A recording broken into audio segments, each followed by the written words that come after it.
They're not seeing the most important thing.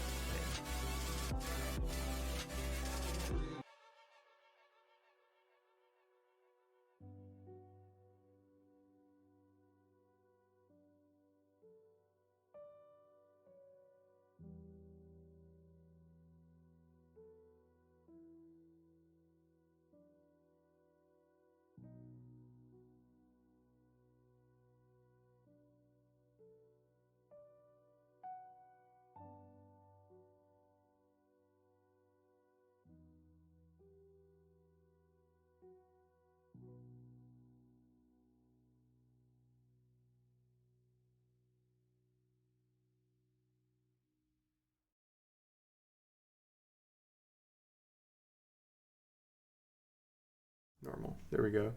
Okay. Oh no, my webcam froze. Hang on.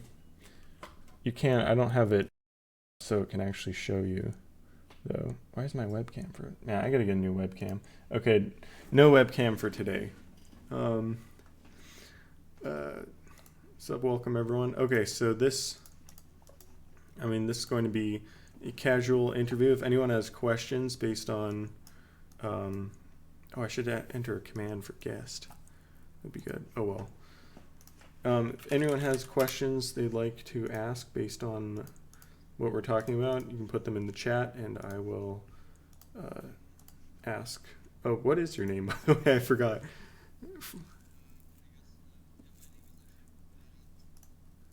Berat. And, oh, do you have a Twitch I can link to or something?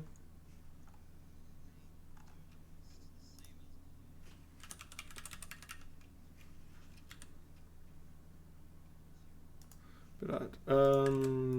Oh, I might have the audio down. That's right. Hang on.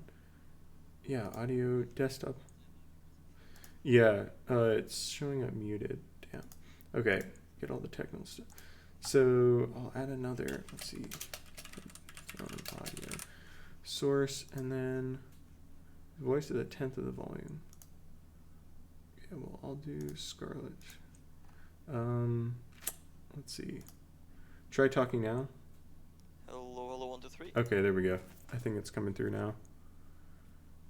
Yeah, I can hear myself on stream. All right, that's nice.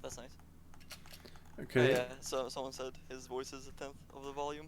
Yeah, I think it should be good now. Okay, and I'll just add a quick command. This is you, right? Yeah. Let me check. Yeah, that's my Twitter. Okay. Because you said Twitch earlier. Oh yeah, that's what I meant. Okay. I don't really use Twitter, but yeah, that's mine. Quickest way. What do you use? What's your preferred? Good question. Actually, why haven't I never thought about this? Yeah, I guess Discord, but Twitter it is. That's fine. All right, and let's see. I will put your bio in the command.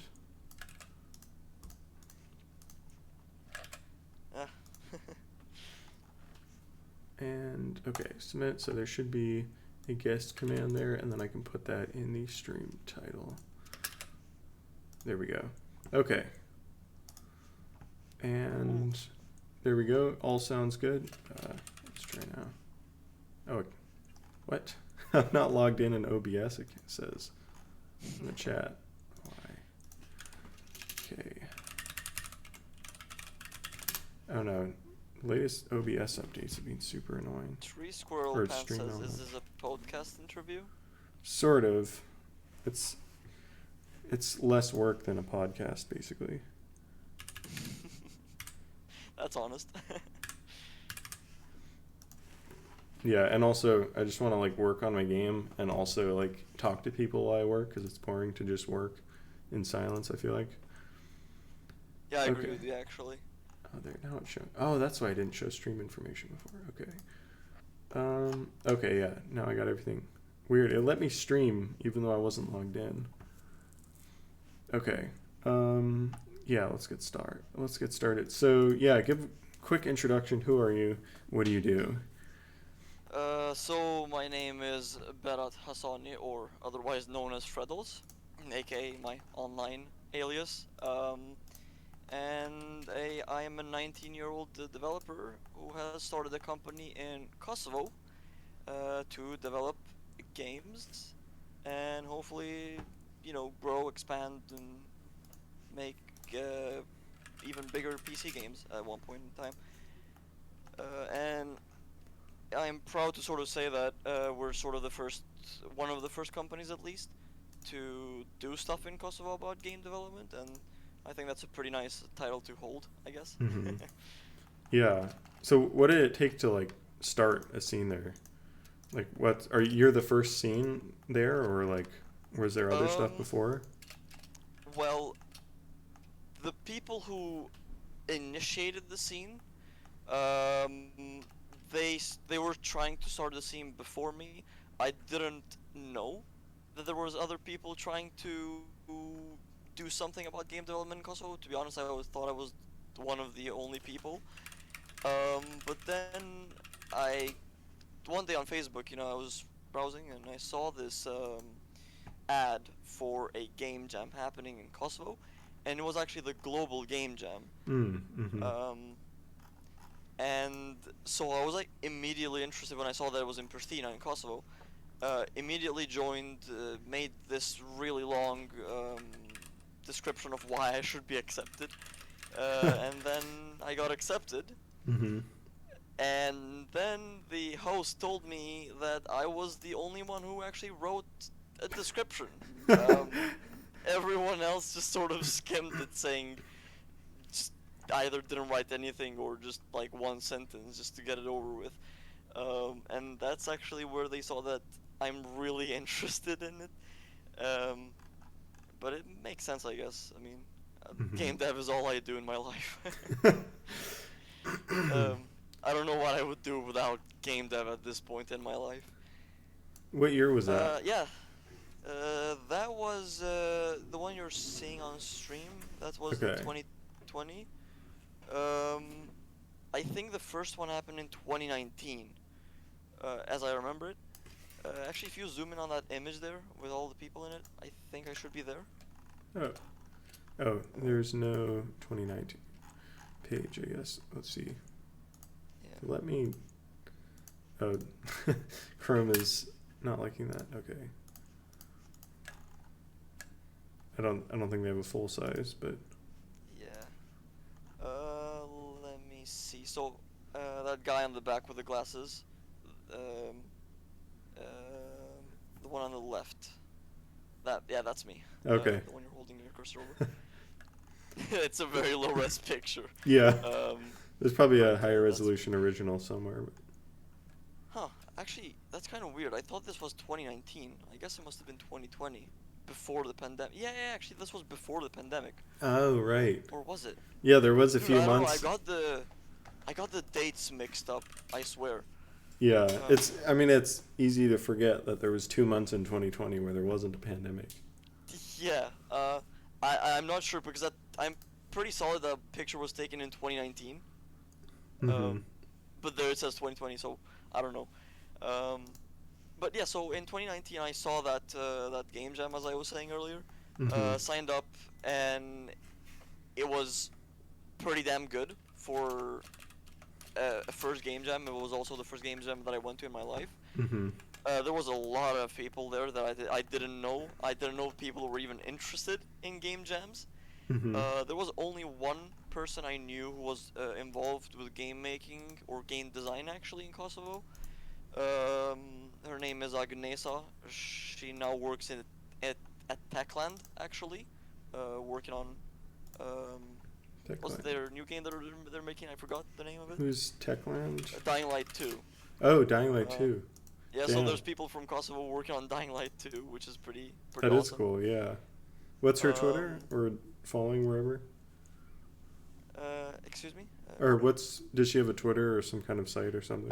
She must. Let me get that up because I don't know. She has an interesting nickname, I think. Somebody asked, do you have any prior experience in software development or programming before you entered the game jam? Yeah, actually, I can't seem to find this Twitter, by the way. So, yeah, but I do have prior experience with game making before that game jam. Um, for at least 2 years, I want to say, or 1 year and a half prior to the game jam. I released a game on Steam when I was 15 years old. I was working on it for like 8 months. First game I ever worked on, um, and managed to release it on Steam. It's a very, very basic game, but I was sort of trying to learn Unity. Like, I use Unity for my work. Mm-hmm. Trying to learn Unity, post-processing, scripting, stuff like that. Before Unity, though, I was doing web development with JavaScript, HTML, CSS, that sort of thing, for like a couple of months. Mm-hmm. But was also managing a Minecraft server. Uh-huh. Yeah, which is actually Interesting. where I got my start in programming. Um, Actually, very, very funny story for this. So we had this developer in our Minecraft server back in the day. This was 2016 we're talking about, so quite a while ago. So he's just, making plugins for our Minecraft server, and one day he decides to leave, right? Mm-hmm. So I'm like, They're not just seeing the most morbidly important. curious to see his code. Mm-hmm. So I check it. It was in this language called script, which is like a language written in Java. Mm-hmm. So it's like, so the way script works is you write stuff in plain English, like all the syntax works in plain English. So for example, you can say, give 2 diamonds to this player, Yeah. and then you have like if statements if this player has this attribute, for example. It's a script with a K, actually, script. Uh, So you write stuff in plain English. I'm like, okay, that sounds easy to get into, right? I check his code, I start reading, I get into the documentation, and that's where I got my beginnings in programming. This was back in 2016, and I was 13 at the time. Whoa. And then after that, so 13 at the time. I have a brother who works in Here is software another thing development I helped for make. many years, and he saw that I was being interested in programming, right? And he's like, "Hey, why don't you come over to my company, as an intern or like student? You can learn JavaScript, maybe some web here and there, and later on you can get into game making." And I'm like, "Yo, that is so cool, you know?" Uh-huh. And so yeah, so I go into his office for a couple of months, start making my game. Well, actually no, I start making stuff in web first, and then I get introduced to Unity. Uh, at that time, it still had JavaScript support with Unity script. Mm-hmm. Um, so yeah, I sort of get into it, make my first game, release it to Steam after 8 months. Painfully, by the way, because releasing Yeah. a game as a 15-year-old is I not bet. easy. Let me tell you that. Did you have a Luckily lot I of spare had- time, or were you like fitting this in between other stuff? Um, Actually, good question. So I was in middle school technically, joining high school at the time, in 10th grade, and so I was never good with school. Let me tell you that. Uh-huh. I was always into computers. I was always into tech. Mhm. So school for me was sort of like not a priority in a way. Yeah. I don't know how to even say that. No, I get that. It Without it was sounding bad. I was So- like that in college. I just wanted to make games. I had okay grades, right? And I always tried to convince my parents that, hey, like, I'm trying to get into programming like my brother. Why can't I do that? But I was very, very stubborn, Mhm. which worked in my favor. Um, and so I had okay grades in school, and every time after I got back from school, I just dive right into programming, Udemy courses, and Unity and You did a lot of different courses, or did you do YouTube tutorials also, or is it just like? Actually, so I got my true Unity beginnings in Udemy. There was this really good course which I can't remember the name of. Um, the guy who made the course is also, I think, quite well known in Unity's community, if I'm not mistaken. Brackies? I don't know if he No, did courses. it was another guy. I don't remember his name. Um, so I learned I got my beginnings in Unity with that, and afterwards I just sort of uh, went with it my way, trying to look at the documentation and things like that, and maybe some YouTube videos, perhaps some Stack Overflow here and there. Um, yeah, it kind of worked, but it just took me way longer to learn. I was seeing some other people like making like seemingly way better games for a lot less time, which made me a little jealous. Not gonna lie,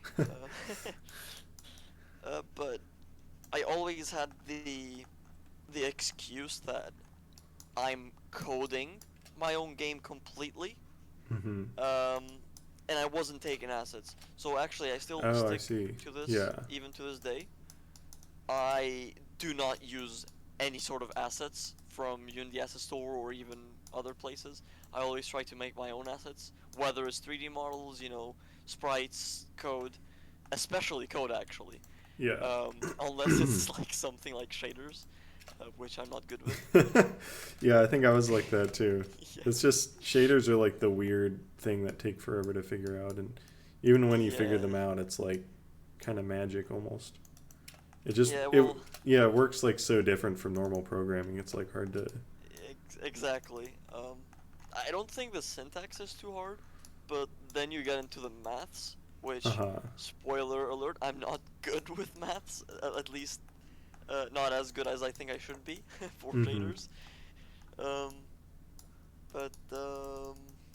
yeah, that's sort of how it all began, I guess, in terms of game making. I see Miss Cyrilev. I hope I'm not butchering that name.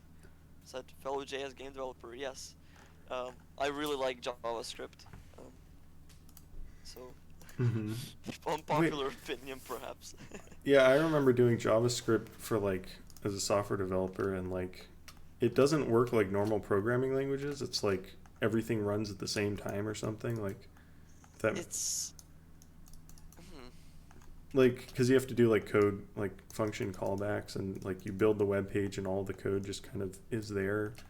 I don't know how to describe it, but how does that work for games? Do you have to like do weird stuff with that, or?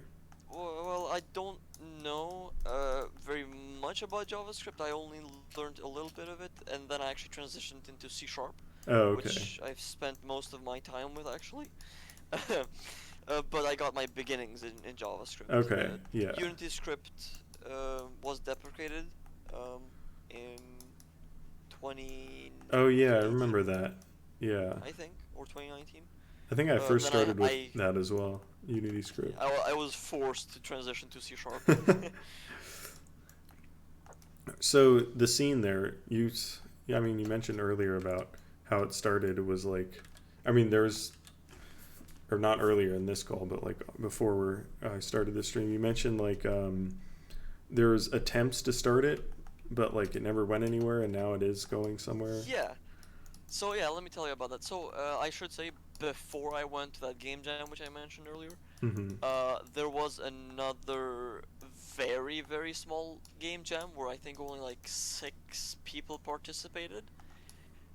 That was, I think, the true first game jam in Kosovo. Before that, I don't know if anyone else has attempted to make a game jam, but that was the first ever game jam in Kosovo. It only had like 6 to 8 people. I wasn't part of it, sadly.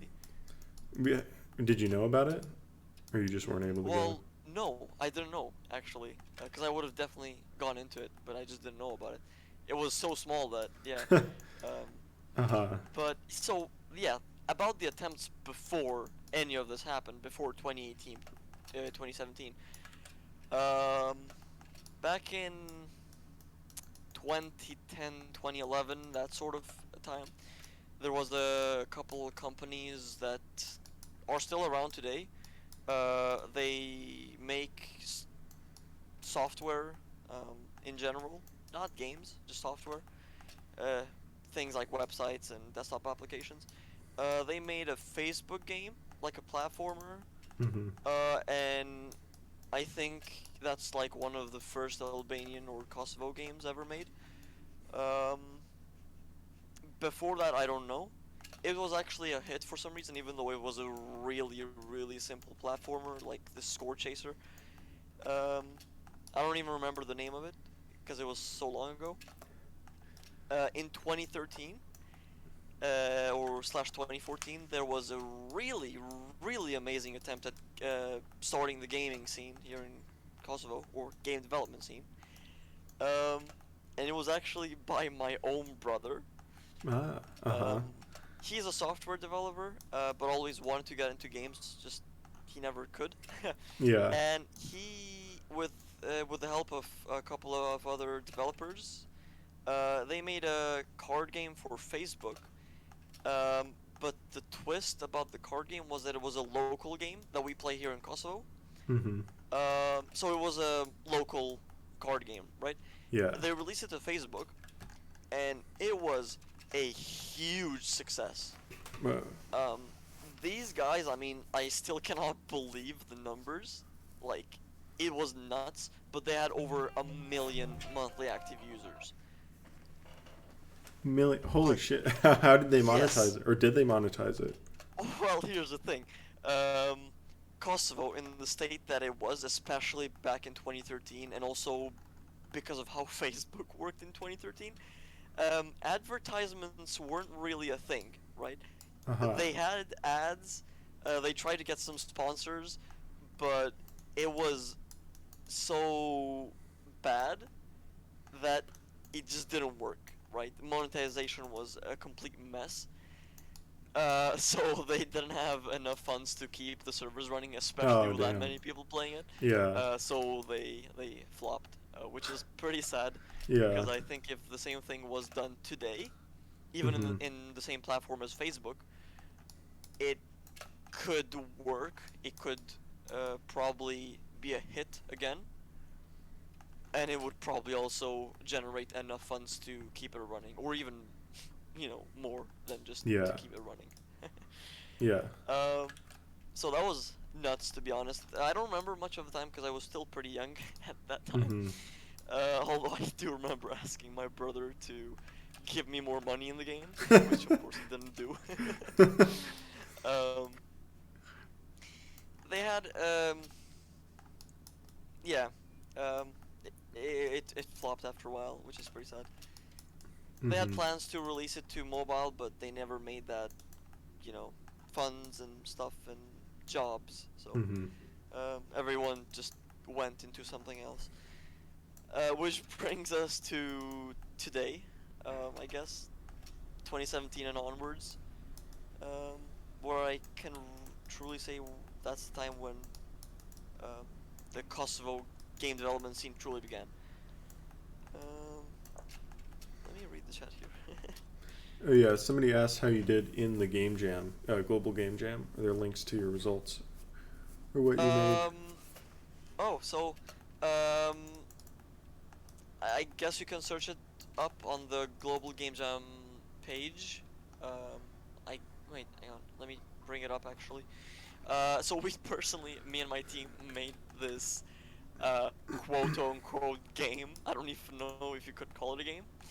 The theme of the game jam was something along the lines of Home Sweet Home or something, which was a really interesting topic, and we chose the most annoying game to make about it. Actually, you're gonna laugh at this. Um, so we made a game where if you do anything in it, like literally, if you interact with anything, you immediately lose the game. And the reason why the reason why is gonna make a lot of sense is, um, you're a construction worker who came home after a very long day of work, and you're just trying to get a good night's sleep, but there's a lot of sound distractions, like cats outside and like cars running and like the wind and like pipes leaking and just any sort of sound that you can imagine at night when it's completely Yeah. silent that you hear, like the clock ticking, things like that. Um, but the point is, if you click anything, your character wakes up, I guess, and he just doesn't feel sleepy anymore. So you lose the game. So the whole point of the game is you just have to wait there for 5 freaking minutes, um, and be annoyed by these different sounds, and hear your character like talking in his own mind, saying like, "Oh damn, I wish I could get up to stop, my water pipes leaking or whatever." And then we had like 25 something lines of dialogue, which one of my friends recorded. Uh, so yeah, and the funniest thing, and this still cracks me up to this day, is some people from Czechoslovakia played our game, and then they sent us a message saying, "Hi, we're trying to play your game. How do we play it?" It's like a funny anti-game kind of thing. Idea almost. Yeah, exactly. I feel like a joke, a troll kind of thing. That's funny. I like that. Other people also made some interesting games there. So of course, game jams, as you know, they don't have rewards or anything like that. It's not a competition. It's just mostly for fun. At least Global Game Jam is. I don't know about other ones. Yeah, others made some interesting games. I think I don't remember. I think one of them had something to do with like 5 stages of grief or something. It was more of an emotional game with a story. Um, it was like about a little girl and like some eh, bad situations in her family or something like that. It was an interesting attempt. But the artist of that game was pretty damn good. That's all I remember. I don't remember the other games though. Sadly. Let me see if I can pull up my game here. I've never done Global Game Jam. Do they have like a scoring system for like, I don't know, placings or something? No. It's not a competition. As I Oh, said. so yeah, there's no rating. It's just you submit your games. It's not like Ludum Dare, I You guess. just submit your game and Okay. That's interesting. I'm not able to find the game jam games from 2019. I can only see the ones from 2020, which is weird.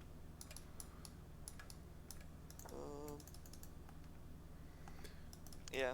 Did you all like showcase your games when you're done? I don't know how the event works. It's like. Yeah, actually, let me tell you about that. The game jams are like the main highlight of Kosovo's game development scene. At least for now, because the way these events usually go are really, really fun to be in. So it's a 48-hour event, obviously, and because it's a local event, I mean, Global Game Jam is a global event, but it's organized in different locations, and Kosovo was one of them. So we went to this place. It was like the offices of a software company, um, which they allowed us to use for the game jam. And we stayed there 48 hours. Of course, we could go home to sleep, but I decided to stay there overnight. We had like sleeping bags, which wasn't particularly comfortable, but it was something. So yeah, it was really interesting to stay there overnight and talk to people.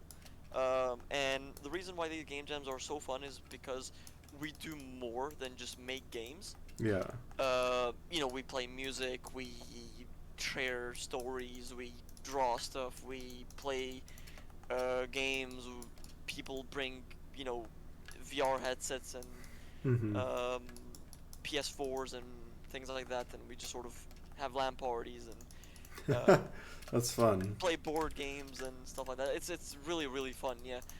Um, Yeah, that's one of my just regrets getting is I never got to do like an in-person game jam like that. I mean, I guess yeah. my college had a hackathon once, but it was like just for an evening. If you ever have the chance to go to a live game jam, do it. Don't even think it, bro. It's like you have to do it. It's one of the better, game development events, I would Mm-hmm. say, because online, yeah, sure, it works, um, but it just doesn't give you the same feeling as being live, you know? Mm-hmm. Getting to know people personally and talking to them and seeing their games, seeing them make their games live and presenting also your game on Mm-hmm. front of like 30 to 50 people, depending on the size of the game jam, is just really, really interesting. Mm-hmm. Um, um, and also the thing about these events is there's free food, free drinks, free beer, um, Wait, what's the free drinking everything. age there? Because you're 19. It's 18. Oh, So okay. actually, this is the funny thing about the game jam. At least the first one I went to. At the time of the game jam, well, I was 16 years old, Mm-hmm. and the game jam was 18 and above. But because they saw my really good description, they just couldn't say no. Um, and I was like kind of, no, I don't want to say the only serious one there, but one of the people who took game dev more seriously, you know. Mm-hmm. Um, and it sort of all just began from there with the whole game dev community.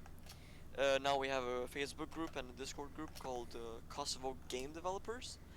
Um, it's not the largest group, not the most active either. It usually only gets active during game jams, but Mm-hmm. um, it's really useful for connecting things like finding jobs for other people or clients or just finding people to work with. Is Mm-hmm. really useful as a connecting group. Um, yeah, if you ever get the chance to go to a live game jam, do it. Yeah, definitely. Whenever that starts happening again. So like, let's see. Are there any like I don't know because I know some friends have like stuff in their countries where like the government will like give art grants to like game developers and stuff. Or are there any like advantages or disadvantages to making games where you are in Kosovo? Um, Actually, that's a really, really good question. Um, maybe, maybe there are more disadvantages than advantages, at least depending on who you are, I would say. Mm-hmm. Um, hmm. Let me think about this for a bit. So, it can be a huge advantage because it's still not the largest field in Kosovo. It's still being established by different companies, including mine. Right now, there's only like 4 companies, I think, who are doing game dev more seriously. There might be more who just hire, game developers for outside clients Mm-hmm. from time to time. But there's only like 3 to 4 companies who actually are trying to make products here in Kosovo. Um, if you can take the risk as a company here in Kosovo, it can be a big advantage because essentially what you're doing is pioneering the field of game development in Kosovo, Mm-hmm. which actually really worked to my favor, and hence why I say it's an advantage. But it can also be a disadvantage um, because there's not a whole lot of jobs here for game Mm-hmm. dev. Um, Most jobs, if there are any, are usually with Unity. Um, Godot and Unreal, or yeah, Godot is actually unheard of. Unreal is kind of there, but not really. So Unity is like triumphing right now in terms of Mm-hmm. uh, the game engines. And then you have, of course, the people who try to make proprietary game engines, or use things like Play Canvas for web games, which is actually a really good engine. Play Canvas. I don't know that one. Yeah, actually, it's a pretty neat game engine. It's you write stuff in JavaScript. It's a completely online, cloud-based game engine. It took me by surprise as well. Actually, it's a really neat game engine. Damn. Uh, Whoa, yeah, this looks good. You got some it is good actually. visuals here. Is it free? Oh, pricing. Yeah, it's free. Yeah, there's premium packages, but they're not needed most of the time. Wow. Play. But yeah, that's sort of like the advantages / disadvantages. If somebody wants to become a game developer there, or like work in a studio, I guess you'd have to go to like a different country though, or like for a more reliable path. Yeah, that's the only thing right now. Maybe not another country, but outsourcing is usually the way we do it here. Also for me, technically the most reliable way to make money with game dev in Kosovo is with outsourcing. So you have people who outsource projects from Belgium, Germany, France, Switzerland, and it also works in those countries' favors because it's way cheaper to hire developers here. Which isn't the nicest thing, I guess, to say in a way. But it's not bad either, actually. It works. It's in both the parties' favors technically. They pay less. The client pays less, but you also earn more than other jobs here in Kosovo, which are not very high paying. Let me just tell you that the standard here is not very high. Which is, yeah, I mean, we're still sort of trying to develop as a country, in not just in game development, but in overall a lot of things. We're still lacking. Yeah. Is there? Wait, was Kosovo, was that formerly a communist country, or what's like the history, or was it? Yeah. It's the word monarchy. I guess you could say so. I mean, I wasn't born before, but it was part of Yugoslavia, which I guess would be a communist country if I'm not mistaken. I've been to Czech Republic, and I know a lot of them, or I remember a lot of people there were like complaining about, or like disliked the communist history, or what's the, I don't know.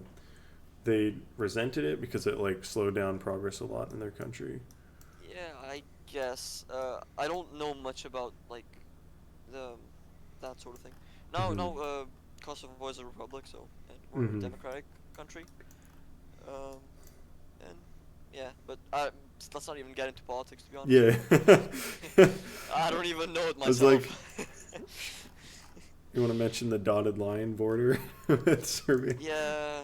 What? So what does that even mean? That is sort of the dotted line is there for one reason and one reason only, is because Kosovo says we're an independent country and we declared our independence in 2008.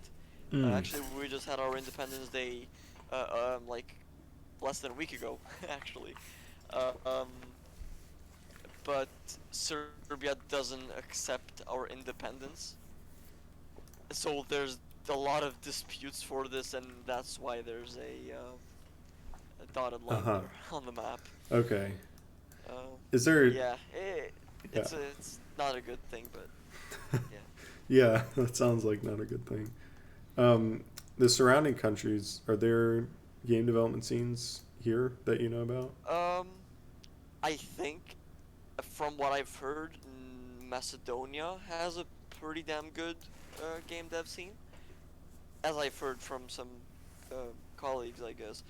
They told me that there's actually quite some talented game developers there working with Unity and things like that, but I don't know much more about it, to be honest. Mm-hmm. I don't know about Albania either, um, but it should be about the same. I expect. Um, shouldn't differ too much, if I'm not mistaken. Mm-hmm. What do you think is like the future of the game dev scene where you are? Um, well, that's a good question. Um, hmm. So the future, which is something I'm also trying to build with my own company, Prisma Games. Mm-hmm. We're trying to, well, most companies here are trying to sort of um, establish a good enough funding so they can make their own products. There are companies who make web games uh, and and then they post them on uh, web game sites like Pokey or Mm-hmm. Congregate, I guess. Um, and they earn an okay amount, I think, from those sites. I don't know much about their finances, but I think they earn an okay amount from those. Um, our company, we've been sort of dealing with outsourcing projects. We've just recently had a really good projects in our hand, actually, from Belgium. Um, we had the honor to work with one of the bus companies in Belgium to make a game for their sort of thing. Mm-hmm. Um, actually, Oh, you can bus search it up if you companies? want. Yeah, yeah. I Yeah, want to see that. um, it's called Battle Bus. You can search it online. It's for mobile. Um, It's giving me the Fortnite and bus. it's Battle Bus, yeah. Um, it's probably kind of hard to search because of Fortnite, I reckon, Yeah. but Oh, I know. hang on, I can send you the link if you want. It's kind of more of a local game. Yeah. Um, Yeah, it's not coming up. yeah. Oh, actually, wait, that top strategy games on Google Play. What was that? Oh. Yeah, tech. Go down, go down. I think I saw something. I mean, it's a little delayed, but See. hang on. I'm just gonna send you the link. Okay, yeah. Yeah, I don't see it on here. It's this one. Yeah, it's a very local game. It's in French and stuff. Okay. Yeah. So, but anyway, so we had the luck to work with that sort of client, and luckily for us, it provided a good amount of funding um, to our company, which we're sort of looking to invest in a product actually soon. Mm-hmm. And let me tell you, it's quite risky, especially business stuff. Oh, your mic just I don't know if changed. you can relate. I think you just switched to a different mic.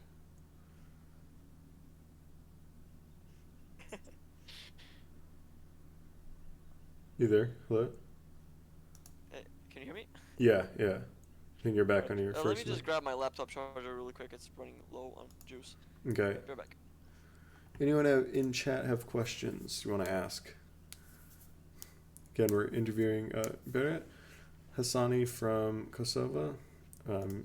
Probably mispronouncing everything, but basically they're starting a there's a new or very new game development scene there, and it's kind of talking about how that's going and what it's like making games there.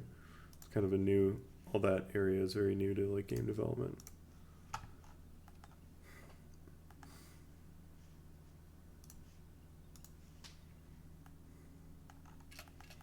Godot 4 is coming out. Oh, the Alpha 3 just came out. I gotta mess with that still. It's like I don't want to deal with porting everything right now of my games. I'm just like, it's too much work. But I should, because I know it'll improve a lot of things. I should use multiply on this. don't know if the questions need to be themed. Are you hyped for Godot 4? Alright, I'm back. Uh, What did I miss? somebody asked what tools are popular there. What tools are popular? So, I think I said earlier. Mostly we use Unity for game making, a little bit of Play Canvas, which I mentioned. Mm-hmm. Um, there's some guys doing stuff with Unreal. Um, oh, actually, I'm gonna talk about that in a moment because it's something very interesting. Unreal, Godot. I still haven't seen anyone use Godot here, which is actually kind of unfortunate. I think. I heard it's a pretty good game engine. Um, actually, you would know more about that. Yeah, I like it. I don't know how. Let's see. Like I think it's great for 2D, but if you're doing console ports also, that's going to be an issue, and it doesn't support Apple as far as I know. You can only do Play Store. All right. Because I think Apple requires some proprietary stuff in that, so they can't do that. Yeah, actually that would make sense because I mean, how it works in Unity, like when you compile your game, it sort of goes through Xcode, and then you have to compile like your game through Xcode or something like that. It's kind of weird. I haven't done much of it because I don't own any iOS devices, but Mm-hmm. from what I've seen, it sort of works like that. Well, someone, Kurt Bliss Z asked, "What's his top favorite games?" Or my top favorite games? Crap, I really don't know. So I categorize my favorite games in two ways. The games that I deem nostalgic, and the games that I would say are my favorite in more modern times. Um, Without any categorization, though, I would say RuneScape, um, Zelyard, which is a really old game. Yeah, I haven't heard of that. Yeah, it's. I'll tell you more about it in a moment, perhaps. Minecraft, definitely. Terraria, Fallout, Doom. Oh yeah, this looks very old, Zilliard. Yeah, it is very. I think that's sort of what those are my favorite top 5 games, I guess, or top 6. Oh, how many did I say? Yeah, I think it was 5. Yeah, those are. So like you seem to like much more old like classic games, like 90s. Yeah. So actually, the reason why I like this game, the one you're looking at right now, is because it's a childhood game. Me and my older brother and sisters, actually, we used to play this a lot. Um, it's a very old game. As you can see, it actually was released in 1984, but dude, no, sorry, 1987. But dude, for 87, it has a lot of depth into it. Like the level design and platforming and like the combat and like the bosses are quite intricate for a game that was made in 1987. Like, it's so weird. And also, dude, the soundtrack of this game just, oh man, it's amazing. Yeah, it looks nice. I like the color. I mean, it's very well colored for a 1987 game. I like how they have the border. Is there so then in speed run 1990, it released for DOS computers. Did you play it on DOS, or what were you playing it on? Yeah, so like the only actual way to play this game today is by using DOS emulators. There's a program called DOS Box. Some of you might have heard it. It emulates DOS, and then you can run games on it, and other programs. Arez Y said, I don't know if that was asked before, but what inspired me to start a game dev company? Good question. Actually, all of these are good questions. So, a lot of things inspired me to start a game company. First, I think it starts out from the fact that ever since I was, very young, I always wanted to create things. Um, different scenarios, stories, things like this. I tended to be on more on the creative side for things, and games sort of were my outlet when it came to that sort of thing. I always played games, was introduced to games when I was very, very young, maybe like 4 years old. Um, and I was always into computers and always played games, so it just sort of seemed logical. Hey, I play a lot of computer games, know a lot about them. Mm-hmm. What if I just make games for a living? you know? Mm-hmm. Um, which worked in my favor. I was here at the right place at the right time to start making games in Kosovo. Mm-hmm. um, so yeah, the idea of creating things was what sort of inspired me to start a game dev company. Um, And you've like legally started is it like an LLC or something, or is it like yeah, it's an LLC. okay, damn, and Actually, funny story. Um, because I sort of tell this to people. The moment I turned 18, on my birthday, um, I immediately went and applied to open the company up. Like, I just couldn't wait anymore. Because I had plans for it for a while. Like, our mm-hmm. group, our team sort of existed before that. Mm-hmm. But then I was like, okay, now is the time. I'm just gonna go do it. Mm-hmm. um, I hope I answered that. Is there anything else you guys would like to know, or? Because I there's still need to definitely a start lot of an things to tell. LLC. I've just been doing sole proprietor for so long. I feel like LLCs are interesting. I think the reason why I really wanted to make it official was so people took it seriously, mm-hmm. if you know what I mean. Yeah. Um, and also saying that you have a company just works so much better, especially when working with clients. Like, this is a Mm-hmm. pro tip for you guys. Um, no, this actually works super well. Um, when you have clients, if you tell them that you have a company, especially if it's a legal one and stuff like that, um, they're usually willing to pay more than if you were just a freelancer. Uh-huh. Because, like, the title of having, a company just seems bigger, even if Yeah. it isn't per se, Mm-hmm. So that was one of the reasons, which I actually learned after I started the company, just that people took things more seriously. Second is, um, maybe having a little bit more control of my assets and sort of um, have an official way of funding uh, this sort of thing.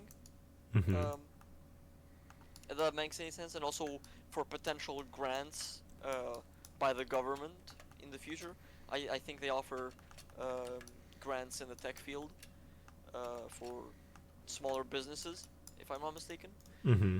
Uh, just, there's a whole slew of reasons why I think just having a company um, works better.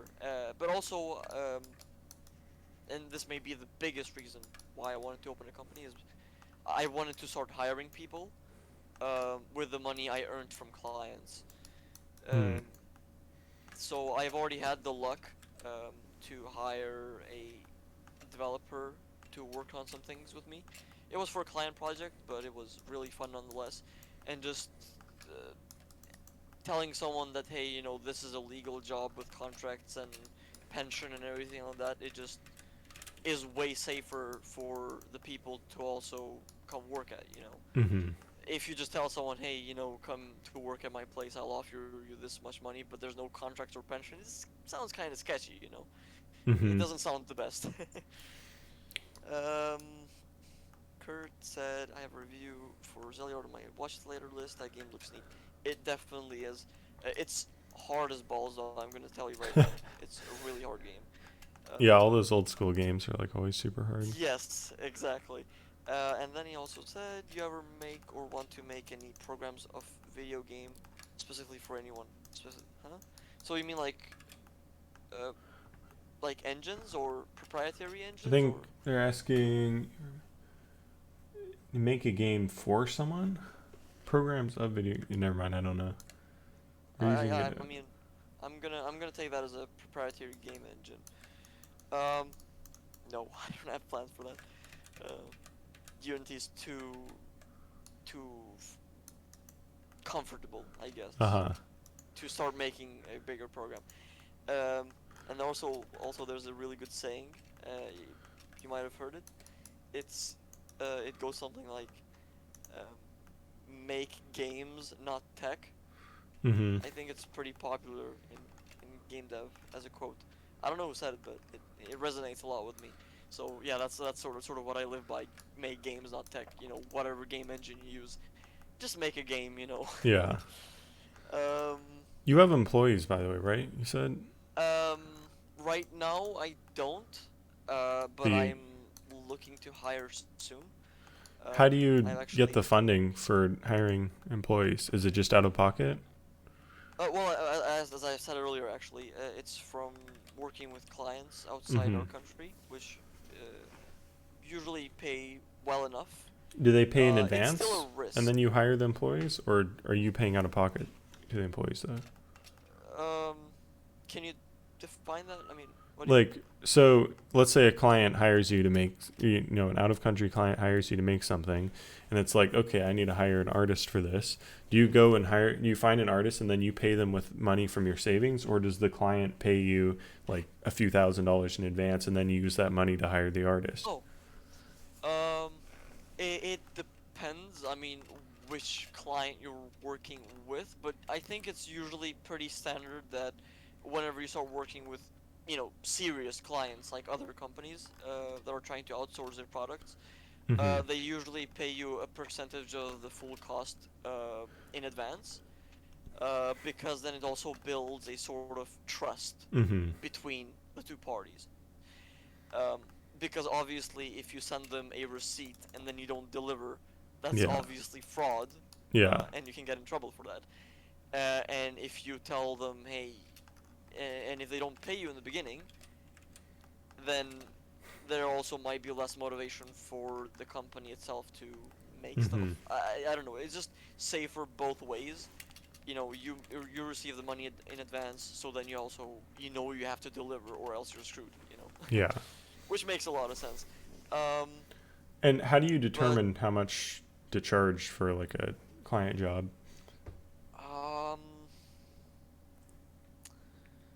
Damn, that's such a good question. I don't even know how to answer it. It really depends on the project, the timeline, and what they're asking for. So, for example, if the client is supplying things like art or assets in general, then it's obviously going to be a bit cheaper, because all we have to do is implement those things in the game engine and also write the code for it, and make things come together essentially. If we have to do art and assets also, it usually costs way more, because then you'd have to find the people to do that sort of thing, like the artists that you mentioned earlier. It also depends on the platform that you want to release for. If it's a mobile game, it can be something a little simpler most of the time. Then you have, how do they want to publish the game? So, for example, if they want our help to publish for them, then that might come at an extra cost. But if they're gonna publish the thing themselves, then, that's their own problem. So it just comes down to so many things, but like 80% of the cost usually just is in the complexity of the project, the timeline, and also the people required to make the project, I would say. If there's a lot of content in the game and there's a certain deadline that needs to be met, then you need to hire people, hence the cost is going to be higher, Yeah. But I can sort of give an average or like an estimate though. So for smaller games, say that could be finished in a month to 2 months, payments can be anywhere in the range of 500 euros up to 3,000. Depending on the complexity and if people are going to be working full-time, part-time, or if there's even need to hire employees. Um, if it's a larger project that's going to take over a year, you know, their prices can go up upwards of 25,000 euros. It really depends on the Mm-hmm. client and the game. Um, or actually, so I wanted to answer some of the questions here. As asked, are you using Godot? If so, what are you most excited about regarding 4.0? Oh, I think he Yeah. asked you that. Do you Oh. work with Godot? Yeah. Probably. I don't know. I haven't followed I don't use 4.0. Godot. I am using Unity. Let's see. Next. Oh yeah. How do you get people to play for your game, or play test your game? Because they ran out of friends. Um. Okay. Well, this is going to have a very very long answer. um. hmm, How to get people to play a game? Well, if you don't have friends. So wait, do you mean like to test your game, or just to play your game when you release it? Um. If you could clarify that, that would be pretty helpful. I can give you a better answer. Okay, to play a finished game. Yeah, that's sort of what I expected. Um, Marketing stuff. There's a lot of answers that go into this. It also starts to depend on what platform you're releasing for. I've released my own games to Steam. I actually released a horror game on Halloween on the year 2020, and it was a free game, so it blew up. Luckily for us. Um, What was okay, it let me see called? what I can. Actually, it's called Siren Head Awakening. Ah, I know it's a Siren Siren Head Head. game, um, but we knew it would get popular, so we made it, and it did get popular. Um, so to get to people to play your game, uh, so say if it's a Steam game, you'd need a pretty good page. Okay, so it's in your case it's a web.js game, which should make it easier, but doesn't. I agree with you. It's easier to access it, but people usually don't take web games. At least from what I've noticed, people don't really take web games as seriously, maybe. But they are more accessible. Um, hmm. I'm not very good with marketing. I'm just gonna say that. um, Especially this won't help, especially since I have most of my games I released to Steam, uh, and I guess it works differently, like how you market your games there. Um, I guess for web, you just want to share it in social media as much as possible, um, and try to sort of uh, just to follow trends in a way, maybe with hashtags, things like that. Reddit is also a really good way if it's an interesting game. Uh, if you put like a really interesting GIF of your game on Reddit, it can blow up, and then people in the comments might ask you, the link for the game. I have done this before for one of my games on Reddit, and we've had a lot of comments.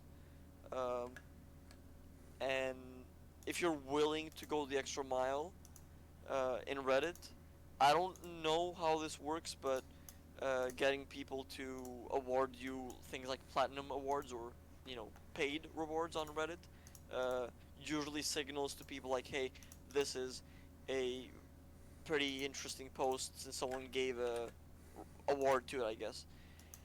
I don't know. That's sort of what I've done so far. um, if do you so let me ask you, do you have a Discord server where you can Me? advertise your game or a fan base or anything like that, or you're Oh, the just person in the completely chat. yeah the person in chat. Sorry. Have you tried Reddit and Twitter? Oh, I see they're talking about. So you can properly distribute it. I mean, yeah, marketing is a whole thing. I mean, like, Yeah. you see what I do is I do 20 things. Or I guess YouTube and TikTok are mainly what I've done. Yeah. Oh, those are actually pretty good ways. I'm just gonna go out and say it. I'm not very good with marketing. Um, I usually go to other people for marketing in a way. But the only things I do know about marketing are usually for Steam. Things, especially in the free game category, that works pretty well. Um, yeah. Okay. Generally, um, yeah. So Reddit, Twitter. If you have a good GIF of your game, that usually works pretty well. Um, if you can get people to retweet your thing, maybe someone that has more followers, um, that works pretty well. Um, if you have, social media like Facebook, Instagram, TikTok, things like that, you can also share interesting videos of your game there, or you know, like devlog kind of thing, I guess. So as you develop your game, uh, you know, you can put like screenshots or animations of your game and GIFs and videos. Um, and you can also attach things like hashtags. That usually does pretty well. Most of your posts will get recognized by the algorithm with hashtags. So, for example, when I was marketing my horror game, I used things like um, horror category, horror game, horror movie, scary, Halloween, things like that. Mm-hmm. That got some attention of some people. Um, on Steam, if you have a game, especially free games, um, then when you say put a paid game, you can broadcast that to your player base. So say you have a free game that has 50k downloads, for example. Um, if you make an announcement on Steam saying like, "Hey, I released this other game," you might get a lot of traction from your previous players. Mm-hmm. Um, that's how I've done it before, and how I will plan to do it. In my upcoming games. Actually, wait, Miz, I wanted to ask you. You have a couple of games on Steam, right? Like, Yeah. um, that game with the spaceship and Mm-hmm. um, the Rod Flash now. Have you actually done this strategy before? Like telling people from your previous games to play Uh, your new ones? no, I haven't. But I mean, none of my games are really that popular except for Rot Flash. Hmm. So it just, I don't know, never seemed worth it to me. Well, I mean, I think sure. I kind of disagree with that because I think any marketing is valuable. I think. Yeah. Um, But I mean, I feel like just anyone who knows um, those games already knows who I am, kind of, yeah, and they're already but going to know I about it. think you also get a big boost from your YouTube channel. I think that's where most of Yeah. your traffic comes from. Yeah, pretty much. I mean, heck, that's where I saw Rod Flash to begin with. Yeah, yeah. Um, not from personal experience, but from what I've heard at GDC Talk. Hit up game news websites to cover your per game. Uh, hmm. That could work, but I think it depends on the games. I think a lot of game news websites get a lot of messages for things like that. Mm-hmm. Of course, it's worth trying. I'm not saying because, it's better trying than not, but um, I think it heavily depends on the game. If it is truly a really interesting and good game, then yeah, it will get featured. If not, then you're out of luck there. Um, yeah, yeah, exactly. Um, yeah, I don't think your game is doomed. Um, I think you can also join different communities on Discord made for Gamedev, and you could see on promoting your game there might get you some players. You can also hit up smaller YouTubers, sub 100k, um, and I remember I You can tried send them that a business email.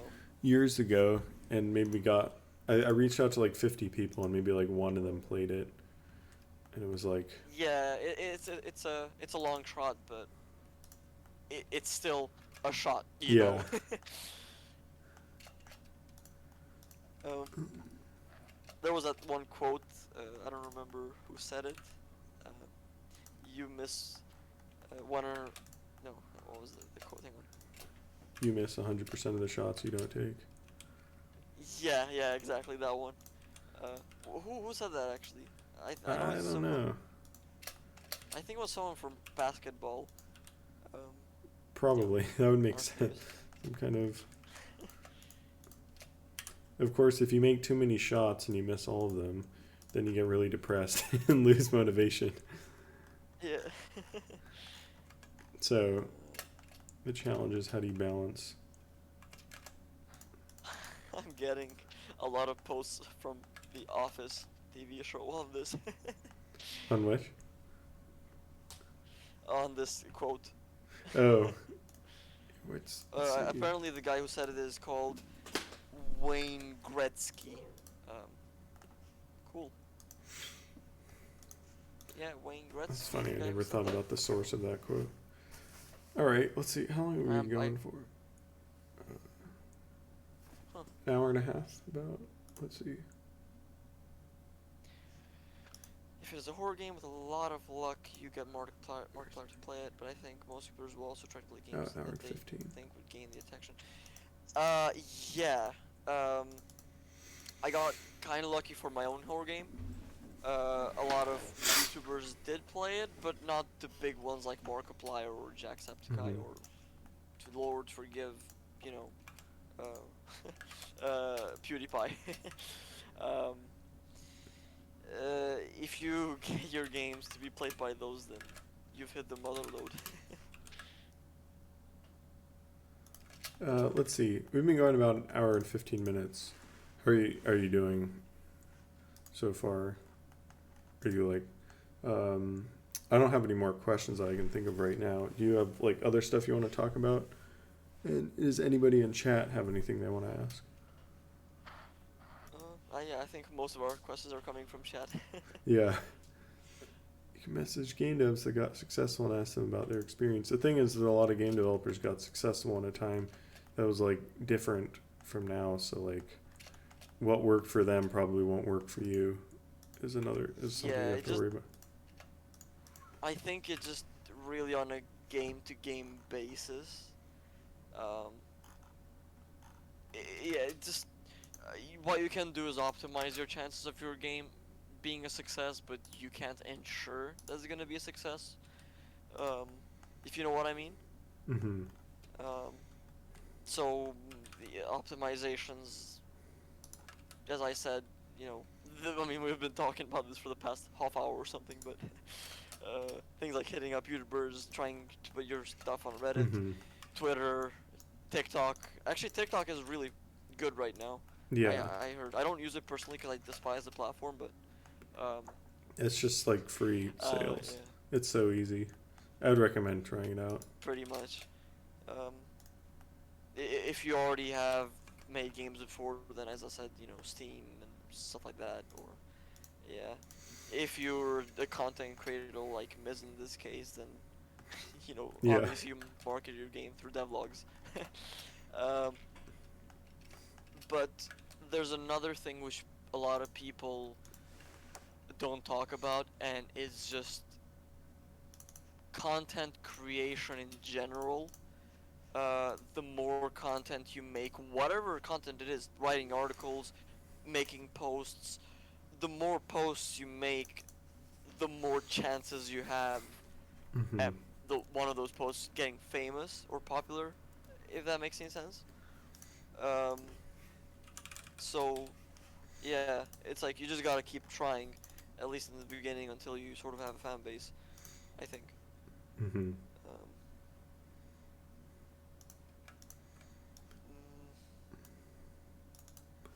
That's you. Wait, you made a Siren Head game. How does like the creator of the Siren Head like feel about? I don't know. Does he know about it? Because I know he's posted stuff Actually, about there's oh god, there's actually a pretty interesting story. So we did hit up Trevor Henderson on email, and we got real lucky because he did respond to us saying that yes, we can make the game. that. Oh, cool. But then something funny happened. So we sort of put our game on Steam, right? And it went live, and it went really well and everything. Um, but we hadn't noticed, and this was such a big mistake on our part. We mistyped his name. I think Oh it was like no. a one character mispronunciation, but someone got a hold of it, right? And he just started to ask us and was even investigating, like, hey, do you have like your permission from Trevor to make this game? Um, and they were like doubting us. We were like, yeah, we do have thing. We just can't show it to you because like the emails are obviously confidential. Like we wouldn't show like private emails.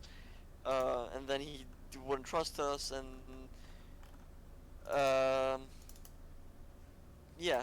But ultimately, everything went fine.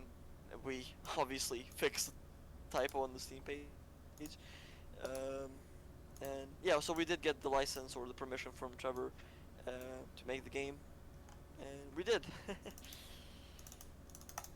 Siren Head is not a community creation. Siren Head was made in like 2018 by a Canadian artist called Trevor Henderson, Hmm. and Yeah, a it lot got a of lot of people. traction. And yeah, Yeah, a lot of people think uh, that it's a community creation, but it isn't. It's like, actually, we specifically mentioned this in our game. Like we have loading screen tips. A lot of people think to see that the thing is an SCP. oh Um, yeah. I'm not really Hmm. familiar with the SCP community at all, to be honest, but a lot of people tend to think that he's an SCP, and we put a loading screen tip saying, "Don't forget that Sarnet is not an SCP and that it was made by Trevor Henderson." That's kind of cool that So that he's was being able cool. to like retain, kind of like people know who he is and get defensive like about if you step on his copyright or like his property, his IP. Whereas like I feel like a lot of internet Yeah, stuff people just don't care. things got a little bit ugly at one point with some of the community creations about Siren Head. There was some people making, videos on it, and they were making like lore about Siren Hmm. Head, and it wasn't official lore or anything. I don't know the exact details, but what I do remember is that their videos, which were insanely popular, got striked down by Trevor himself, which sparked a lot of drama in the community. And then, yeah, it sort of spiraled from there. The creators just didn't want people to be misinformed about it, but he didn't Hmm. want to be overwhelmed by the community either. Um, so yeah, then that's why he didn't reply to commissions and messages and things like that for a part of his career, I think. I don't remember exactly, so I might be talking um, out of my ass, I guess, on a lot of these, but that's from what I remember, Hmm. because this was like 2 years ago. Um, but yeah, our game did blow up.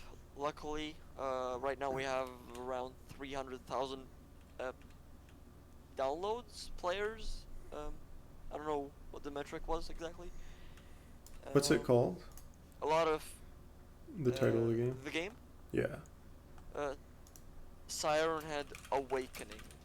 You can search it up if you want. Ah, there we are. Don't want to promote it, of course, but since we're Hmm. talking about it, I guess. Oh yeah, that's pretty good. Yeah, it got a lot of A lot of traction, reviews. and it really that's I think the turning point for our company as well. What are That these game was the reviews? turning point for our company. What's this top What did you review say? Sorry, I here? didn't hear. Oh, the top review here. What's Okay, the stream is a little delayed, so. Uh, yeah. what? What are these reviews? Yeah, these reviews are weird, man. I'm telling you. It had mixed reviews. Right now, I think it's Hmm. mostly positive. Recent are very positive, yeah. Yeah. There was a period of time for like 8 months or something, where it was just completely mixed reviews, but it was right on the edge of uh, mostly positive. Mm-hmm. So the threshold is 70%. If you have 70%, the reviews are gonna say mostly positive, and we were just on the verge of 68, 69%. Nice number. Damn. My mouse is about to die. Why There's was a it jump so scare mixed? probably at the end of the video. Oh, what'd you say? There's gonna be a jump scare at the end of the video. Oh. I was looking for my mouse charger. Yeah. So I mostly was. Oh, also I had it muted.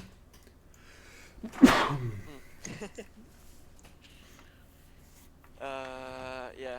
So actually, about our horror game, we can sort of proudly say that it's technically the most popular game made by a Kosovo team, Mm-hmm.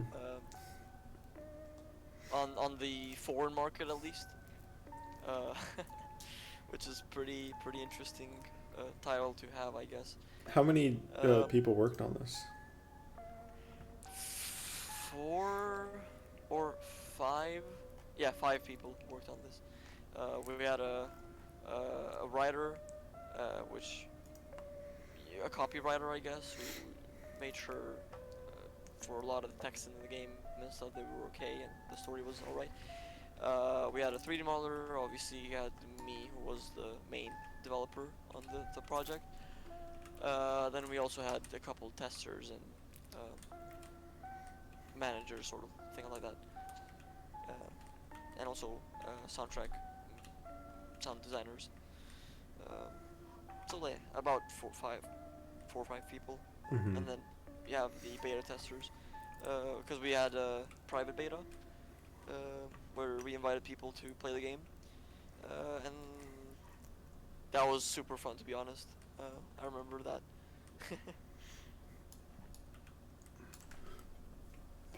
That's cool. Yeah. How did you Actually, like manage the team and stuff? Was somebody like designated to be in charge? hmm. So, I mean, it was a pretty small team, so it wasn't a too hard. Um, the hardest part, I guess, was just sort of trying to actually get people to, you know, work on it. It was a free game, and at the time we didn't have any funding at all, so this game was made on like sub 400 euro budget, which includes everything for equipment and audio and things like that. Um, Mm-hmm. so it was quite an effort as well. It took us 7 months, or 8 to make the game. Um, and it was like a slow process, sort of, with the modeling and soundtrack and stuff like that. You can't force people to work on a game if you're not paying them, especially if you didn't hire them legal or anything like that. So, um, yeah, it was sort of more of a passion project in a way. Like, we didn't want to rush anything. Um, it was a slow, Yeah. incremental progress of making the game for 6, 7, 8 months. Of course, counting the updates also. Someone Actually, asked. there is some. Someone asked if you've attended, gone to like GDC or any conventions. Ooh, no, I would love to though. Actually, this is where now we can talk a bit about more of Kosovo game development scene, because this is where things get really interesting. Actually, I'm surprised we haven't talked about this before. Um, So as I said, Kosovo isn't a big country, and we're still um, not known by most countries. Um, and there's only a few select countries where we can travel. Um, so we have, the surrounding countries and then other countries like Turkey where we can travel to with our passports. And to get a visa, um, like the Schengen visa to go in Europe or the American visa, it's incredibly hard to do so because most people who try to get such visas are usually trying to just get out of the country to live. But their Oh, uh-huh. reasoning is like, oh, I'm gonna be there for like a week or two, but then they end up staying there longer. And these people make it very hard for other normal people uh, Yeah. who aren't trying to do that sort of thing, get visas. So yeah, for us it's very very hard to go abroad. Basically, is what I'm trying to say here. So to go to a GDC would be kind of a dream, kind of, sort of thing. I would love to attend any conference abroad, in terms of game development. Um, and also because a lot of countries don't know us when you also get into the business side of things. Um, Especially if you try, say, to have a Kickstarter or like the Steam page, it's a bit quirky to set it up, basically. Hmm. Um, so it's kind of hard to set it up for different things. Um, there's actually I wanted to talk about two projects that are being made in Kosovo here, um, that are more notable, I guess. So I mentioned earlier something about Unreal. I have a friend of mine, Hmm. a colleague perhaps, you could call, who works with Unreal and Unreal only. Um, he's been at it for quite a few years, and right now he's trying to get funding for one of his projects. It's called VR Drive, and his idea is actually genius. It's not game development per se, but it is being made with Unreal, so um, yeah. So his plan is sort of to get um, how do you call this in English? I don't know. So car licensing companies, no, but like where you get your your um, driver's license. Oh, the DMV. What do you call those in English? I guess you could call it the DMV. Yeah. So he's trying to get these different DMVs to um, fund his project, I guess, or for them to be his clients. So what the project is instead of taking expensive uh, driving lessons with a real car, you'd be put in a safe environment with VR, and like you'd have Uh-huh. like the steering wheel and everything, and that's where you sort of have online lessons for driving. Um, it's a really interesting project. Actually, I would say one of the better ones here in Kosovo right now in terms of game development and Unreal and Unity and stuff like that. Um, it their reasoning behind the project is it's better than using a triple monitor setup, which is what usually these instructor companies do, where you Hmm. get your license. Of course, I mean they also have like driving lessons, but they are very expensive, and you need a real car and stuff like that. And also then you have things like petrol, which isn't good for the environment. So they're trying to sort of reduce emissions with this by having virtual reality driving lessons. Yeah, exactly. It would have to be a super accurate simulator, um, but that's sort of why they need funding. And actually, what they've managed to do so far is have like the Pristina's map, which is the capital of Kosovo. Uh, they've they've been able to 3D model most of Pristina in 3D and put it in Unreal engine. Hmm. So How the did they streets 3D you'll model learn. it? Was it like scans or just hand done? Uh, Actually, I think it's mostly been hand done. They might have gotten assistance from things like Google Maps with like 3D in Mm-hmm. some areas, perhaps, but mostly it's been hand built, like the entire map. Damn. They specifically chose areas that you'd normally drive in during driving lessons, by the way, which is I think really smart. Mm-hmm. So this would include like most of the urban areas in Pristina. Mm-hmm. They're making really good efforts, but they're having quite a lot of trouble finding funding. And this is sort of what I wanted to get into is finding grants and funding in Kosovo is a bit hard, especially for game dev because it's such a new field. Mm-hmm. People don't trust it yet, you know. Yeah, that makes Um, sense. and the other project is a FPS game. It's called War of Kosovo 2033. It's like this futuristic sort of FPS game being made by a small team here in Kosovo from Prizren, which is another city here in Kosovo. Um, they're hella ambitious, actually, not gonna lie, with the project. Um, they're also making it in Unreal um, because they have access to things like Quixel Megascans. And Whoa, this looks. Is this it? similarly, huh? This what I'm looking at? Is this it?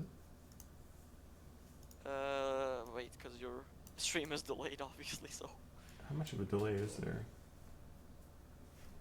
well, I still don't see it. Oh, now you're searching. Oh, Wow, that's okay. pretty bad. See, does it say what the delay is? Okay, yeah, the one you're, yeah, the one yeah, I see the one, yeah, that's the one they're making. Um, this is sort of like one of the downsides about game making in Kosovo is people don't really know how to market their games, Uh huh. including these guys. So their Steam page is kind of lacking, not gonna lie. Mm-hmm. But yeah, they're still sort of working on the sort of the gameplay and making sure it's feels good and everything. Are all And the similarly, graphic assets like? Are they making any of them? Or are they all coming from Unreal Marketplace? well, I mean, I've talked to them because I actually sort of helped them put their game on Steam as well. Mm-hmm. We sort of have a tiny bit of cooperation going on.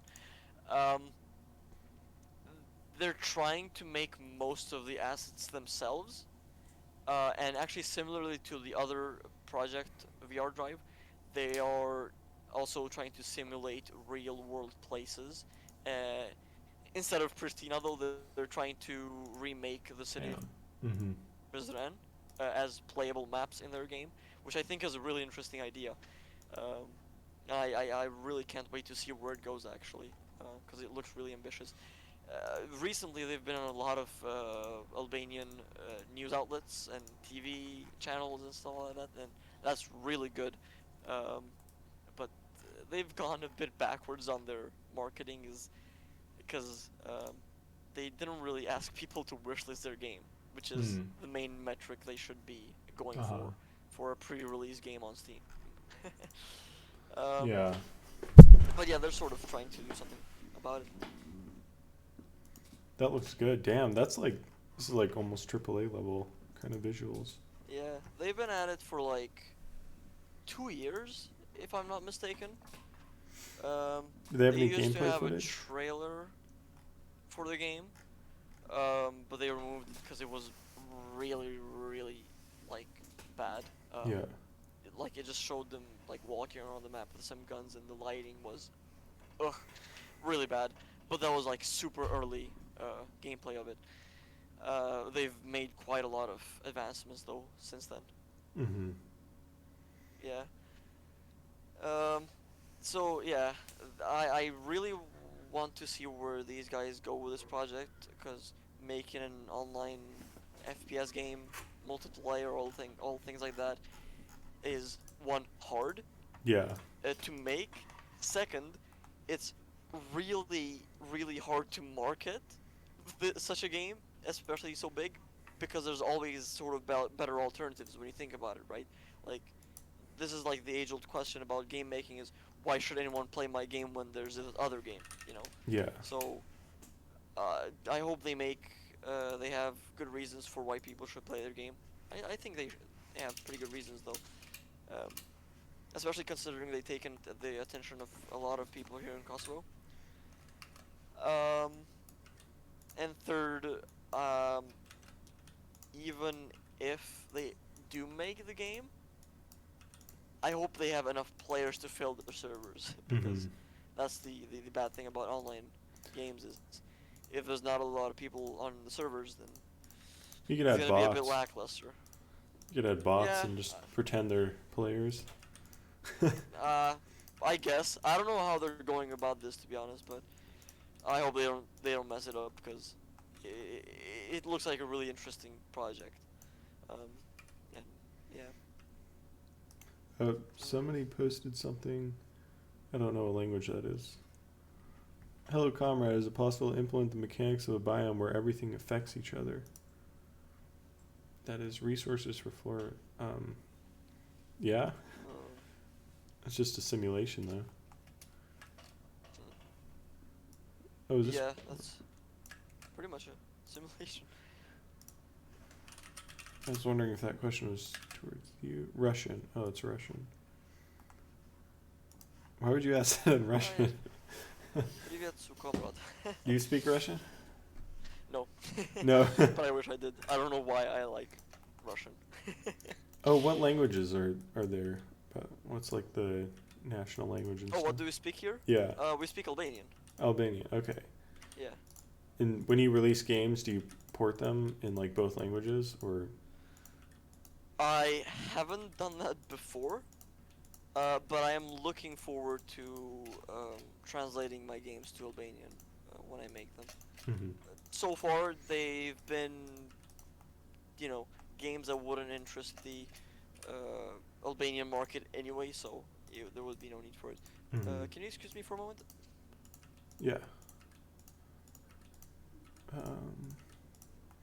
Yeah. So, if anyone's just joining, this is like the beginning of a new series where I'm just interviewing game developers while I work on my game. It's just kind of like casual, chill interviews. And right now I'm just been working on the next update for Rot Flesh. This one will take a while probably, but yeah, that's the right spot. Yeah, there's gonna be a lot of new content and stuff coming out for it in this update. Been working on it for I guess almost 2 months now, kind of on and off, while I'm doing like bug fixes and other stuff.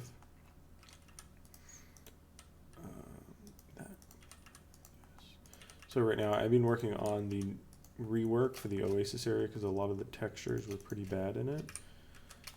Like it was just hard to see enemies and like distinguish things. It was not very well designed visually, and so I'm kind of going through and fixing that now. And I got to make sure that the environment assets are like interesting and work together. I mean, as you can see, so these are a placeholder. I'm going to get rid of these hills, and I need to change the cliff texture to something else. I'm going to make it a darker rock color, I think. But you can see I've reworked the trees. They're a lot more interesting, and also the oh, thank you, Kurt. Enjoying the interview and seeing you model as you work on your own project. Cool. Yeah, that's the idea of this, I guess, kind of. So it's not just Alright, ASMR. I'm back. Hey, welcome back. All right. What were you talking about? Oh, language yeah, nothing. Importing. Yeah. I think. Yeah, I guess I look forward to importing my games into Albanian when I make them. But yeah, as I was saying, the games I've sort of made before, they weren't worthy of translation to Albanian, especially knowing that the target demographic for my games wasn't Kosovo or Albania, which is a tad ironic perhaps, but yeah. But next games, you never know. we will see. Yeah, I need to make my games easier to translate because I think that's like such an easy way to get more sales. Actually, yeah, I've been thinking about this for my next project, and mostly I want to translate them to, most bigger languages like German, Russian, Spanish, French, thing I said. Um, actually, I had something in mind that I wanted to say.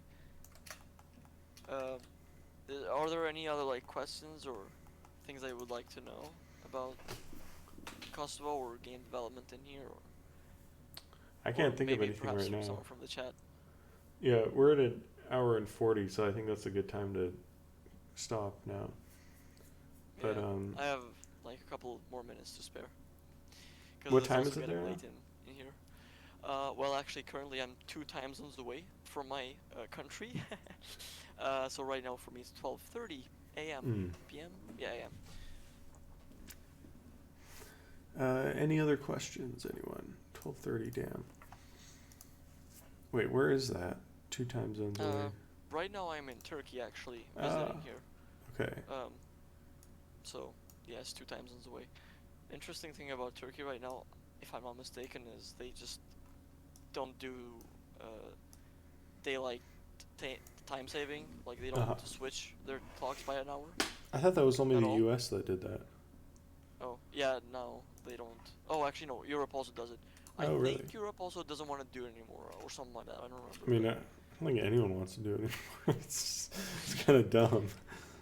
Yeah, but dude, actually, the funny thing is when I came here, so my plane was like very early morning, but by the time I arrived here, especially due to the 2 hour gap, it was like 8 a.m. or so, and the sun was still barely rising at 8 a.m. Like, damn, I'm not used to that sort of thing in my own country, so I don't know. it was certainly interesting. I never get up till noon, so it's. What? Let's see. Yeah, that's all I got. Thanks for coming on then. Everyone be sure to check out Berat's Twitter. Yep. Follow him, and I don't know, do you have anywhere else to like anything you want to promote or share or anything like that? Well, is a Discord server alright, or Yeah, you can do a Discord. would that be a little too much? You can share a Discord. I don't know if it's gonna auto hide links, so just message it to me and I can post it in chat. Yeah, let me do that. Actually, for those who are interested, our Discord is verified, since we're a legal entity and all that sort of thing. So that's a pretty cool thing, I guess, to brag about. Well, how do you get verified? I don't know why that didn't work. But there's an application form that you have to fill out on Discord's pages. I don't remember where it was. So there's 2 types of verification. There's partnership, which is actually the most sought after, and then there's just the verified one, which used to be way better, but it got nerfed. Yeah. Verified servers used to have the banner at the title of the Discord server, but then they removed it, and now only level 2 servers have it, and also partnered servers. Yeah. So yeah. Anyway, though, so whoever joins our Discord, I'm quite active there. We talk about a lot of different subjects, from guitar band playing to game development, and also our own games. But our sort of thing is also we try to empower other game developers. I mean, we're not the biggest game developers ourselves, but we sort of try to have a small community, tight-knit perhaps, of developers there. Overall, very supportive of many aspects of software development in general. Nice. Yeah. Guess that's everything then. Everything's so. linked there. Do you have games released to wishlist? You want people to wishlist? Anything? Not right now. I don't have any upcoming games. But if anyone would like to play some of our games, they're all on Steam. Do you also want me to send you the link for that, or? Sure. Yeah. Send the Steam link. Yep. Okay. Let me just grab it here.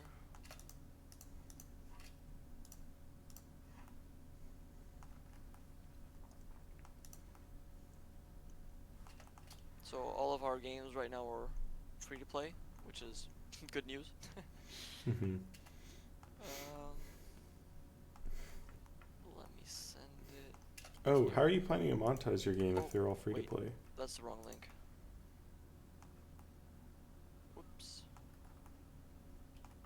Yeah, sorry, can you repeat that? Do you have like any plans to monetize your games, considering they're all free to play? Actually, yes. Um, so right now we're just sort of uh, planning it sort of abstractly, but um, we have some plans and we're still thinking.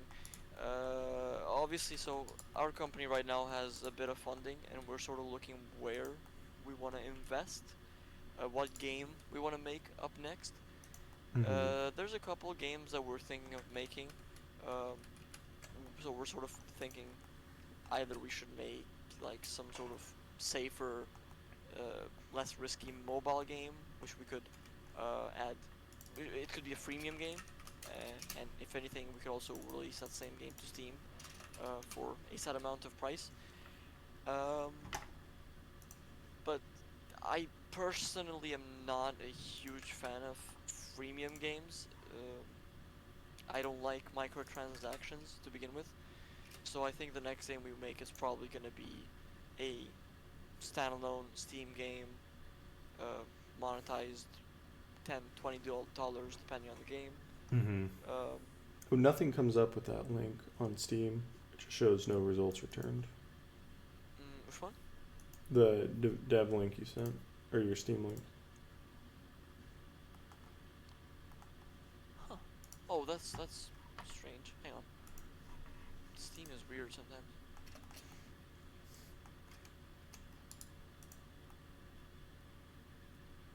Does this work? No, that's the. Wow. Hang on. Let me just do this through web because I'm doing this through the Steam launcher.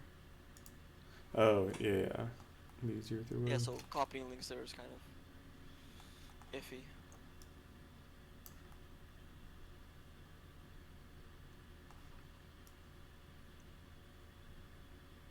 Um, I don't know if that's the same link I just sent, but can you test that one? Oh, I think it's because of Yeah, it doesn't work. for some reason it doesn't recognize the dot at the end. Oh, So okay. it needs another dot at the end. I don't know why Discord just doesn't want that in the link there. Thinks it's a sentence. All right, there we go. That works. Okay. Yeah. All right, that's the link. Cool. Thanks for coming on. It was fun talking. Yep. It Have a was good- also a pleasure being on the stream. Never been interviewed before on a stream like this, so it was certainly an experience. Yeah, I think it's a good episode one, kind of learning everything, but it like worked well. Yeah. It was fun to talk. Also, generally, just being able to talk to you like up front was a interesting experience because you don't usually get to talk to YouTubers that much. Oh yeah. So I don't know actually how you think of yourself in that sort of category. Like, I don't know. I'm just making games. Like I don't think of like I'm famous or something. I just think of like I don't know. I'm just all right, yeah, It's just a 'cause number that's to me. actually that's a really interesting question. I don't know how I would think of that myself. But anyway, I'm not gonna take up more of your time. all right. Yeah, I have need to go eat. myself. All right. Well, All right. enjoy your lunch. Yeah, basically. All right. Again, thanks, and I'll see Yeah. you later. Perhaps if you ever want me again on one of your Yeah, if streams, something I'll new and be more than interesting glad. happens there, let me know. All right. Well, see All ya. right. Bye bye. See ya. All right, that was cool. Thanks everyone for joining. I gotta go eat. I'm very hungry now. haven't actually eaten today. I've been kind of busy running around all day. But yeah. If anyone has like suggestions for other people you want to see interviewed, or if you are are in an interesting area or something in game development, send me a DM on Twitter, and we will do that. And I'll continue this. I think I'm going to aim for every Tuesday. We'll be doing interviews like this. So yeah, I'll see you then. I'm thinking we're kind of putting together a list of stream content I want to do. So let's see. This is, yeah, so basically here's like ideas. This is stuff I'm thinking of right now. So I can be doing recap, react kind of stuff to like Gamedev Reddit, YouTube Gamedev, and then like Gamedev news, like I don't know, news sites on Gamedev. We kind of do like a weekly recap of different things on different days. So yeah, I don't know, is that something that sounds interesting to you all, and what would you specifically want to see with these things? And also I've been thinking of doing like either game critiques or marketing critiques of devs. So like if you have like devlogs or TikToks and stuff you want like critiqued and advice on, you can submit them, and then I'd like review them on stream and that kind of thing. Also game critique could get to be a chore, but yeah, I could do that. I don't know, I'd have to try it and see. These are all like things I have to try and see. I think tomorrow I might just do like a Reddit. That's the easiest one. See how I'm feeling. Yeah, anyways, that's all the stuff. I'll hopefully see you tomorrow. We'll see how I'm feeling. Oh, I do have to drive somewhere. That's right. All right, but yeah, I'm going to go to sleep. Or, no, eat. That's what it is. I think YouTube ready. Potential breakdowns in this. How much work something would be, I don't understand. Relation, it's always interesting, the potential breakdown. Oh, I see what you mean, yeah. Your question about environment mechanics, let's say a forest draft style game, location was certain by fossil. Just sounds like a complicated sim or something, or environment sim, like almost a city builder, but not really. Design, direction, insight are always the most interesting, to be honest. Yeah. I mean, there's all interesting stuff. I feel like what I find interesting is when people critique visuals and how to improve them. Like, hey, your lighting's bad. Here's a quick trick to make that better. Also, why stuff works and what it took, or what could have been solved differently. Yeah, I will, I'll put a poll on Twitter, and I will see what kind of content people want. I am going to end the stream now, though, because I gotta eat. So I'll see you all next time. So thanks for stopping by. Let's find someone to raid real quick. And Twitch game development. It's Twitch.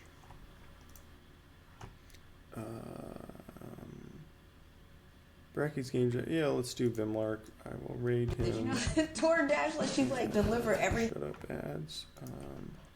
Raid Vimlark, and we'll do that raid. I'll just say, sup, gotta go eat.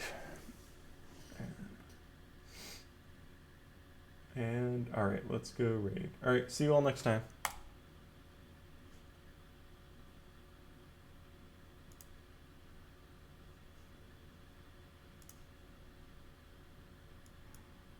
What have I done to myself? Holy God, Miss!